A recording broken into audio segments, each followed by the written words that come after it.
Hey guys, welcome back. Today we're going to be doing a quick drink video using only 3 ingredients. We're making a Coke float. I like to take 2 scoops of ice cream and add them into a nice tall glass. I also like to use real Coke, but if you would like, you could use Diet Coke or Coke Zero.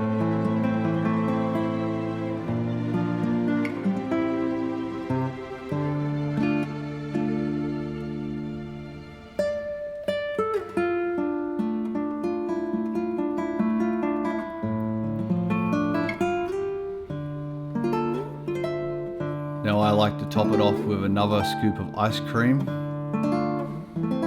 and then add on some of that yummy chocolate syrup over the top.